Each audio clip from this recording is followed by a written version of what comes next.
Hello everyone, Argsy here, and Dogsy as well. Welcome back to a brand new day on Spectacle Island. And as you can see in front of us, our potatoes have sprouted and germinated, and they are growing, which is fantastic to see. It does mean, however, we're going to have to get some fertilizer put on them. They need another coat of fertilizer. They have been fertilized once by the grass when we mowed the grass, gave it one state of fertilization, so we still need to go back and do the other one. So that's one task. The other task is to head over here, and if you remember from the last episode, we got the grass over here mowed, so we need to get down to the shop, pick up a loading wagon, and get back here and get all our grass picked up, made into some silage. So then we can get this area ploughed up as well and convert it into a field for our next crop. So that's our tasks today. Now what we might start off by doing is we also need to get a silage pit, and I've picked out a spot over here just in this little gap here, and we've got a nice little bunker that's pretty affordable and should be just fine for what we want to do. So go in here into silos, and this one here, so where it's going to go is pretty much where I was standing. It'll fit quite nicely in between these two trees. We can drive in and out one end, in one end and out the other, sorry. And that should fit quite nicely in there. I don't want to lower it too much because it'll put a too big a step at the other end. So if I bring it down about halfway, I think about there, it's pretty parallel with the road, or with our driveway. So let's place that there. It looks pretty good to me. And a little bit of a rise at this end, a little bit of a drop down at that end, but that should work pretty well for being able to drive through and get the silage put in there. So we'll go and grab the tractor and head on down to the store, go and pick up our loading wagon. While we're down there, I might also pick up a few more firewood boxes. I do want to clear out. Still got somewhere in here, there's a bit more logs in there. I'm going to get rid of some of these bushes too, and just generally have a bit of a tidy up around the farm. There's quite a bit of firewood, still some sawdust, wood chips around to pick up, so lots to do, and lots to get done. And we've also been tagged, so thank you to our good friend Mark Thor. I noticed when we were in this last time, it didn't have a diesel consumption. But now, as you'll see there on the right, down at the speedo, it's showing it's full of diesel. So he has fixed that for us, and he took the liberty to throw a few stickers on there for me too. So very generous of him, as always. So that'll look quite good on the farm now. That little bit of customization. But let's just, I might just take the, I'm going to have to lower that down. Oops, we've got the windrower on the back too to take off. So we'll get everything taken off this, and head down to the shop and get our loading wagon. Here we are back down at the shop. I had forgotten our bike was down here from when we rode down to get the front loader. So we'll just jump in here and have a look at what we're going to get for our loading wagon. We've got two options here. We've got the Pottinger LW15, $675, so ridiculously cheap. 15,000 litres and 40 horsepower. Or we've got the SIP Pioneer here, the 20, which is a little bit more expensive, slightly smaller capacity. Does work at a slightly higher speed, 12 miles versus 9 miles, but I think we're going to go with the Pottinger here. You can't argue with the price and slightly higher capacity. Now we do have to go for the unfolded version, held up there by a rake by the looks of things. And I think we'll just stay with standard wheels. The wide tyres do look much better, but we'll stay standard. So there we go, we'll grab that. And just while we're here, I'll pick up a couple of the firewood boxes. We'll grab two of those. We should be able to fit them in the front of the tractor. Okay, so there is our new loading wagon. Pretty good size from the tractor. So we'll just jump in here, get this hooked up. Nice, we've got that nice high hitch there. We've got the PTO and also the hydraulic hose. It looks like it fits pretty well. And then we'll just grab these two wood boxes, plywood boxes, and get them put in the front of the tractor. Here we go, there's one. Should be enough space for the other one to squeeze in the front there too. Get around here, pop it up. I could probably put the front flap down, actually might make it a touch easier. See if we can squeeze that in there. Here we go. If we just, might just try folding that flap down. Here we go. And squeeze that back in. Nice. Perfect fit. Alright, let's get back up to the farm and get started on making this silage. Just come back down into the shed. I want to get these boxes off the front. So I'll just get the flap opened down. And there we go. And get these two offloaded. Put them in the shed next to the other ones. We'll take that first one there. That in over here. Drop that down there and go and grab the other one. There we go. Oops. You catch it on something and it throws it for a long way. There we go. Let's pick that up. Tidy ourselves up and put that down there. Now, I'll just have a look around here. Not sure what I'm going to do. I'm going to have to use the loader or something because I can't pick that fold box up. It's too full. So we're going to have to figure something out. Might have to use the wheel loader for that. But let's go and start getting going on our silage. See how this loading wagon works. And we'll go and see how much grass we get. And just while we head back down to the field, I'm just going to quickly drive through the pit just to see what the steps are like at each end. A little bit of a bump there. We'll have to landscape out at some stage. And looks like a similar sort of size at the other end, so we got that pretty even, but I don't want to be going and wasting any money on landscaping just at the moment or smoothing that off. But let's go and have a look here. We'll get the pickup turned on and drop down and we'll make a start on getting this grass all loaded up. So there we go, happy days, we're getting some grass into our loading wagon. Alright, well I don't think there's anything left but to crack into a bit of a time lapse and get this all done. Interesting to see what our final tally is. I know there's a few comments on the last video. Someone suggested around the 50,000 litre mark. I reckon, looking around there might be a little bit more than that. It's quite a few rows. So I'm gonna stake a claim on about 80,000 litres. So let's go into a time lapse and see how close I was.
I don't think I could make this up.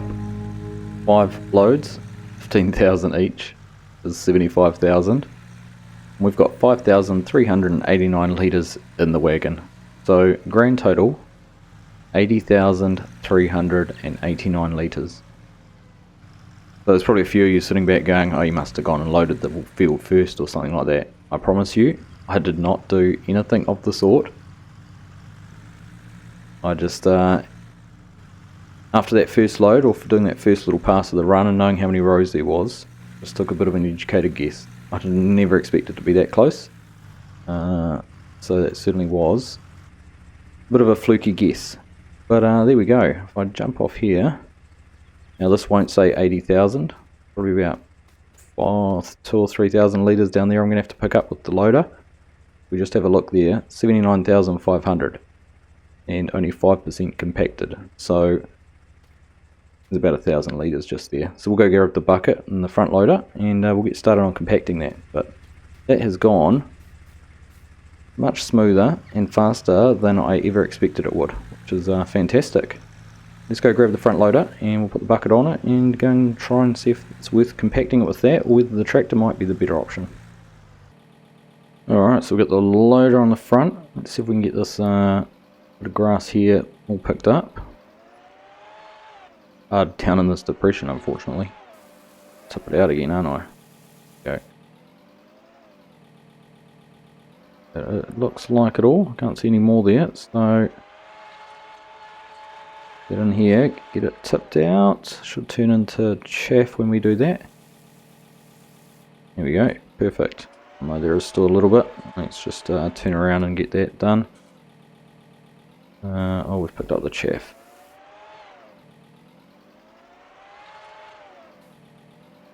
Probably didn't need to tip quite so close to the edge when I was unloading, but never mind. So I might just try and get this leveled out a little bit, see how it goes with the loader. It seems to be getting over it okay, and when I was looking at the weight, this weighs more than the tractor, so hopefully that means it will compact better than if we were using the tractor. But we just want to try and grab that little bit of grass. Try once more. There we go. Like it turned it into chaff, or there wasn't enough in there, so let's get going on compacting this. We are already at 10%, and there you go, 80,079 litres. Crazy. Right, I'll get this done, and then we can carry on with something else.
Alright, there we go, 100% compacted, 80,285 litres. So we should be able to put a blanket over that. Here we go.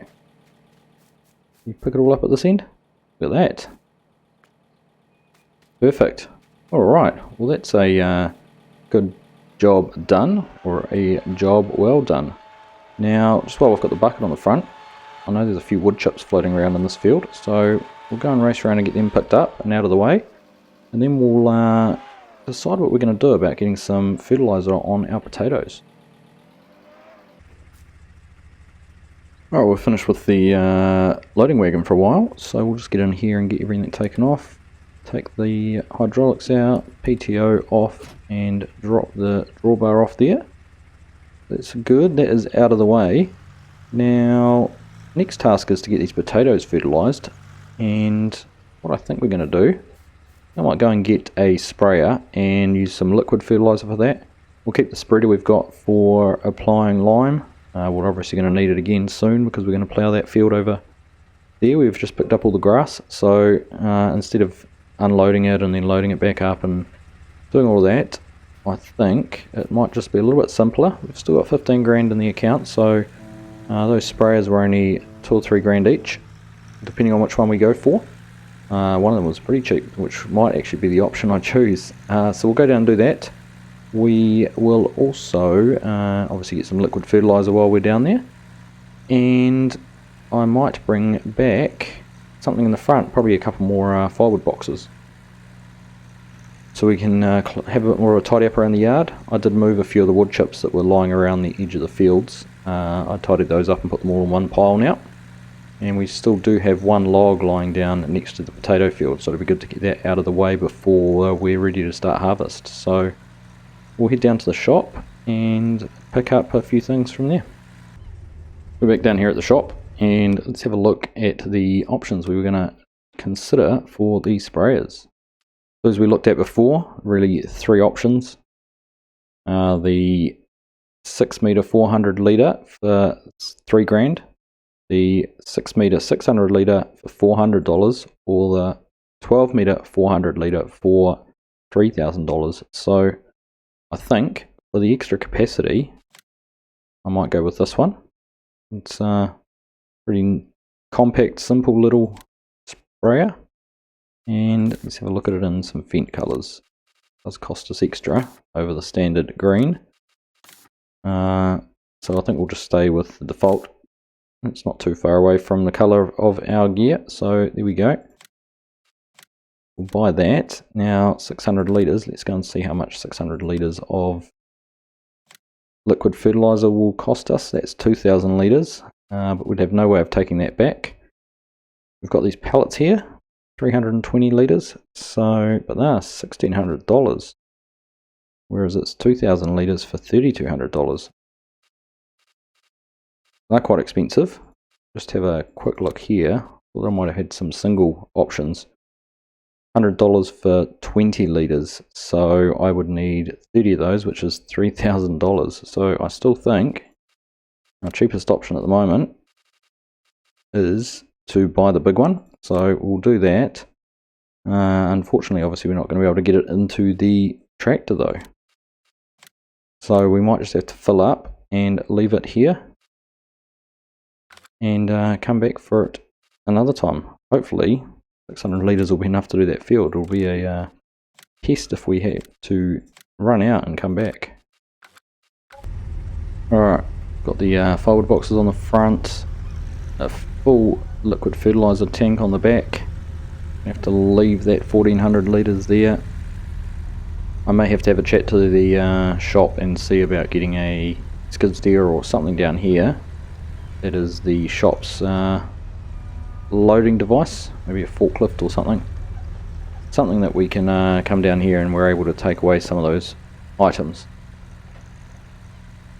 Right, let's get ourselves back down to the farm and start getting some of this fertilizer applied. Alright, back here, time to get started on getting some fertilizer spread on this field. So let's start running around and see how this goes. Gosh, it's fast. Is good, and it's not going down too fast, which is good. I was a bit worried we were going to use it up a bit too fast. I'm just going to slow that speed down though. I thought this was only meant to run at 9 miles per hour, but it certainly was going faster than that. Right, this is all going on just as I'd expect. This is good. Let's carry on. We'll crack into this and get it done.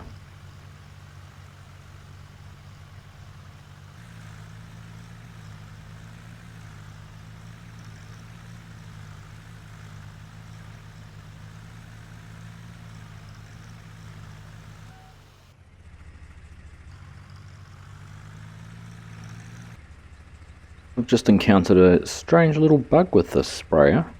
As you can see, I'm out of spray, but we had about 75% left when I finished that last run, and it seems to be an issue.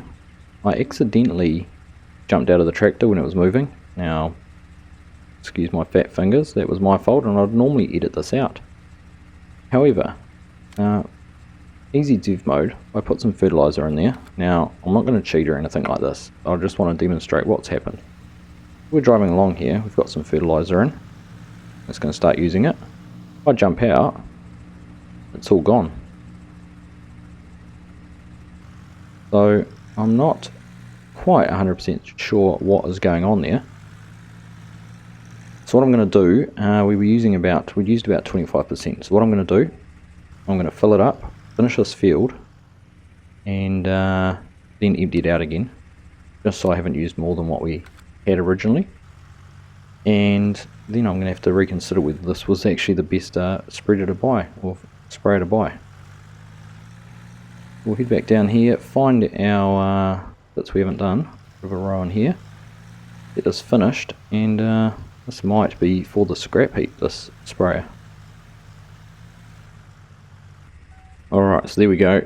Just have a look there. We've done it all, missed a couple of little pieces, but I will go through and just very quickly empty that out. So we've used 600 litres what we bought, and that's all gone. Now I'm just going to park this sprayer right on the edge of the bank, and if it so happens to slide off and disappear forever, I don't think it'll be an environmental disaster, but it certainly would not be a disaster for the farm either.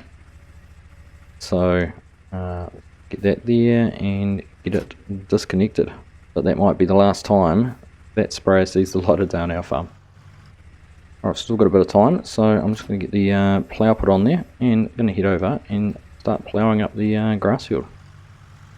Alright, so we'll just get this put down, get the field creation mode turned on, and start heading around what will be our next arable field.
Job done. Field all ploughed, ready to get another crop into it. So we'll be wrapping things up there, but it certainly gives us something to do next time. We'll be able to get some lime on that field and look at getting a planter or a seeder and come and get another crop planted. So good progress made today. That silage, 80,000 litres of it, and I'll just get back up to the shed here and we'll have a quick look at the price. So just scroll across here, and if we have a look at silage at the moment, $400, $430 at the barn. So there's at least $30,000 in there at the current price, but if you recall, it was around $700 there at the barn at one stage. So there really is some potential to make some good coin off that. But next time we'll be getting the spreader out, getting some lime spread on that field we've just ploughed, and getting a crop planted.